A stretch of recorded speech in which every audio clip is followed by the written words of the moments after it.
根据全球上大的网络虚拟资讯安全供应商发布2022网络安全的报告指出，全球的网络攻击次数哪来哪增加。为了避免成为网络攻击的受害者，台南新老病院嘛特别交法务部、台南市调查处来合作，共同签署国家资通安全的联防加争取分享合作的备忘录。资讯越发达，我们的人类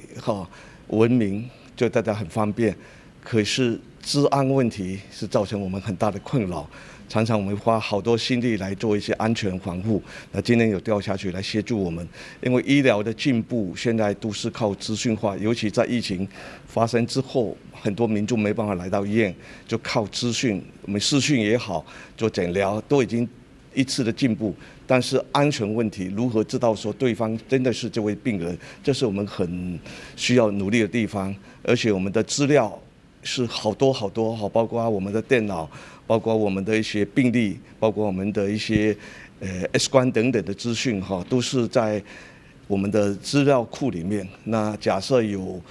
骇客进来那是会影响我们的治安。我们的健保也花好多时间在上面做治安的问题。今天有调查局来协助我们，相信各位民众一定也会放心安全我们一定放在第一。今天我们跟这个新楼医院的这一个对治安的这个协防的这个合作是在大台南地区第3所大型的医疗机构的合作。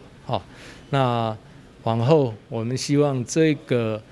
建制呢，能有效促进双方在这个医疗的设备，还有治安的联防的工作上的话，彼此能互相这个情报的情资的分享，然后让这个整个医疗的资讯的话，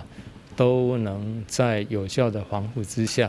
来保障民众的医疗福祉。病院表示，配合数位转型，加上进前疫情的关系，远距医疗的资讯运用哪来哪普遍，